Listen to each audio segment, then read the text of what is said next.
നിങ്ങൾ ആരും അന്വേഷിക്കുന്നില്ല BJP സ്ഥാനാർത്ഥി എങ്ങനെ വന്നു, എന്തായിരുന്നു. ഞാൻ പറഞ്ഞല്ലോ അന്ന് BJPയും CPM കൂടി ആദ്യം പ്ലാൻ ചെയ്തത് BJPയുടെ സ്ഥാനാർത്ഥിയെ നിർത്താതിരിക്കാനാണ്. അത് കഴിഞ്ഞിട്ട് ഭയങ്കരമായ ആരോപണം വന്നപ്പോൾ ഒരു സ്ഥാനാർത്ഥിയെ നിർത്തി. ആ സ്ഥാനാർത്ഥിയെ നിർത്തിയതിന്റെ പുറകിൽ ഒരു ലക്ഷ്യം ഉണ്ടായിരുന്നു.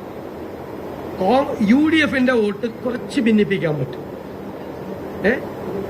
BJPയുടെ ഒരു കോർ വോട്ട് ഉണ്ടല്ലോ, BJPക്ക് കിട്ടുന്ന വോട്ട് എന്താ, ഏതാ കോർ വോട്ട്, അത് CPMനും കിട്ടും. അതായത് കാൽക്കുലേഷൻ അല്ലേ.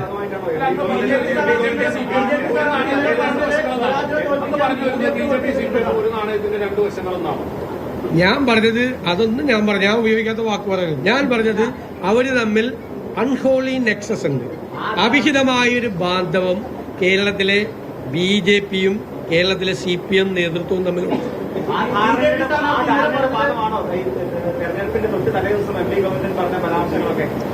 അല്ല, നിങ്ങൾ വിചാരിച്ചോ? അത് ഞാൻ പറഞ്ഞല്ല.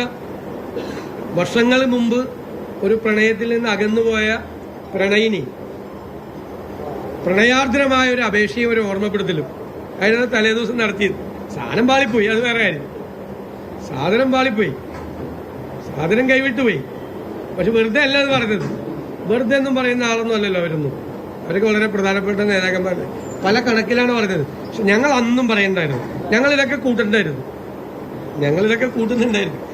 ഒരുമിച്ച് വന്നാലും ഈ സർക്കാരിനോടുള്ള ജനങ്ങളുടെ പ്രതിഷേധത്തെ മറികടക്കാൻ പറ്റില്ല. മനസ്സിലായില്ല? പറ്റില്ല. ആരും വിചാരിച്ചാൽ പറ്റില്ല. അതുകൊണ്ടാണ് ഇത്രയും വലിയ തിളക്കമാർന്ന വിജയം നേടിയത്.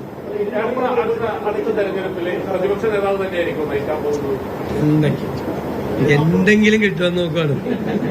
ഞങ്ങള് ടീം UDF. ഞാൻ അത് പറഞ്ഞാൽ മതി. Team UDF. മനസ്സിലായില്ലേ? Team UDF. അത് പറയാൻ എന്താ മടി?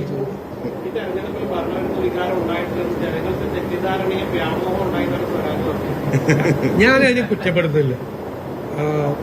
സ്വാഭാവികം ഞാൻ തെരഞ്ഞെടുപ്പിൽ തോറ്റ സ്ഥാനാർത്ഥിയെ നമ്മൾ പരിഹരിക്കുകയോ മറുപടി ഒന്നും പറയാൻ ആ ഒരു സാഹചര്യത്തിൽ അങ്ങനെ പറയുകയാണെങ്കിൽ ഞാൻ മറുപടി പറയും. അതൊന്നും ശരിയല്ല.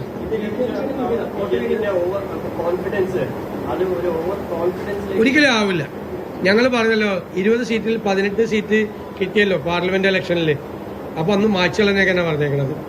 ആ ഭൂരിപക്ഷം ടെൻഷനാകണ്ടെന്ന് പറഞ്ഞു. ഈ ഇലക്ഷൻ ഞാൻ പറഞ്ഞ ഇന്ധനമാണ്, മുന്നോട്ടുള്ള കുതിപ്പിന് ഇന്ധനമാണ്. കേരളത്തെ റെപ്രസെന്റ് ചെയ്താണ് നിലമ്പൂര് ഈ വോട്ടെടുപ്പിൽ പങ്കെടുത്ത് ജനങ്ങൾ പങ്കെടുത്ത്. അപ്പൊ ധൈര്യമായിട്ട് മുമ്പോട്ട് പോവാം. പിന്നെ നിങ്ങൾ മനസ്സിലാക്കേണ്ടത് ഇത് 1-2 തെരഞ്ഞെടുപ്പ് അല്ലല്ലോ. ഏത് ലോക്കൽ ബോഡി ഇലക്ഷനിലാണ് പ്ലെയർ ഓഫ് ദ ടൂർണമെന്റായി മാൻ ഓഫ് ദ മാച്ച് എന്നത് മാൻ ഓഫ് ദ സീരീസ് അത് VD സതീശനാണ് എന്ന കാര്യത്തിൽ തർക്കമില്ല. VD സതീശൻ തികഞ്ഞ ആത്മവിശ്വാസത്തിൽ സംസാരിക്കുകയാണ്.